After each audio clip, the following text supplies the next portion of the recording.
The old school first-person shooter. You know the ones. Everything moves fast, keycards and keys are plentiful, and big medical kits appear in the darnest places. Even if you have never played the old games, you surely have heard of the IPs. Quake, Wolfenstein, Doom, and of course Warhammer.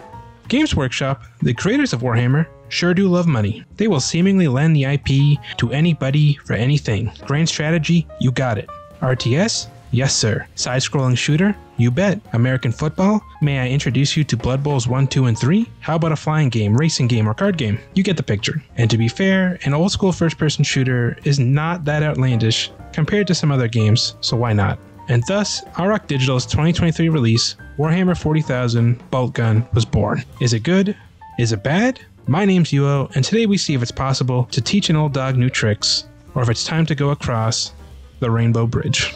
What's the best first-person shooter about genetically modified space marines? Boltgun. If there's one thing you have to nail in a first-person shooter, it's the actual shooting. Boltgun delivers in that aspect. The arsenal of weapons feels and sounds great. From grenade launchers, a laser gun, of course the bolt gun, and even a gravity gun, the devs nailed this aspect, although I do wish the shotgun was stronger because on hard it was not cutting it. The gameplay here is smooth, and being a space marine cutting down hordes of demons has never felt this good. Your character is fast and responsive, yet still feels heavy like a space marine should. The sound effects as you sprint, the weight when you jump from great lengths, it all works in tandem to sell the illusion. The enemy designs are great, from cultists, chaos marines, to demons, they all look fantastic. Little things like the sprites always facing you help sell the nostalgic feel of the game, and the menu even has a retro slider to make it as pixelated as you want. Unfortunately, the game has two major flaws. The lesser one is the music. It's not bad, it's just bland and inoffensive. Say what you want about the new Doom games, but the soundtracks for them get you in the mood to run around and slay demons. There is nothing here remotely close in hype or energy to the Doom songs, and to be clear, they don't have to make Doom OST light, but this soundtrack ain't it. The biggest flaw, however, is game design. I'm including level design here as well because of how vital a role it plays. The player is given this charge ability, which doesn't do much except one shot against weak enemies you could already one-shot. On top of that, if you use it on an incline, your character hardly even moves. You have a chainsaw, but on hard at least, its use case is significantly decreased after the first chapter. Now if I asked you, what is the player supposed to be doing? You may think the answer is killing demons. While that answer makes sense, and is partially correct, I wouldn't say it's the main goal. The main goal of this game is to find keys.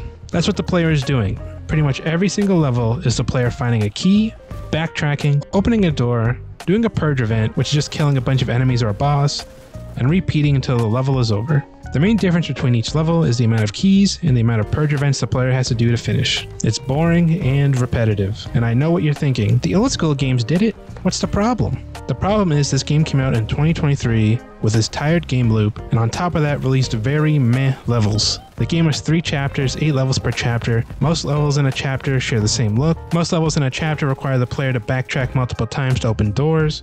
I got confused at least once on most levels because trying to backtrack when there's a lack of points of interest is confusing. You don't need a minimap or guide arrows to follow if the levels are made with that in consideration. Take for example the Grand Elevator. The level is essentially a big open room where you have to find 3 keys. Once you realize the gimmick is a new room appears for each key and has colored lanterns to indicate a key is here, it becomes a lot easier to navigate. But before I realized that, I must have ran around this single area for 10 plus minutes trying to find a single key. I had to check Google on what I was supposed to do because I could not find any. Off the top of my head, I distinctly remember 3 levels in this game. The one with a teleportation gimmick, the one with a super jump gimmick,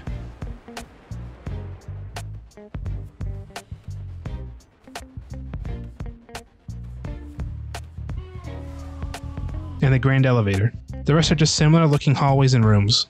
And of course this game suffers the fate a lot of games do, the repeating boss fight. You have to fight the Lord of Change so many times I wanted to Alt F4 the game. He's a bullet sponge with easily dodgeable attacks. Unless he does this stare, then you have to hide behind cover so he can't see you. The first time was cool, the 5th time was torture. The tired game formula and mediocre levels hurt Boltgun substantially, but not enough for me not to recommend it on sale. If you're craving a fun polished FPS or a good Warhammer game in a sea of mediocrity, because as we know, there are a lot of mediocre Warhammer games, then buy it full price for $30 Canadian, and you will most likely get your money's worth over the 8 to 10 hours it'll take you. But if you aren't a diehard Warhammer fan or a classic FPS junkie, wait for the sale and save a few bucks, because while the shooting, visuals, and feel of the game are great, the okay music, dated game design, and subpar levels drag this down from a modern classic to a good Warhammer game. If you have played Boltgun before, or other games worth checking in this genre, post your thoughts below. Boltgun's combat and feel is quite good, but for me it's hard to look past dated game design, and especially dated game design that I don't think was done well. If you liked the video, hit that thumbs up button, and subscribe if you want, it helps the channel grow. My name's Yuo, and I'll see you in the next one.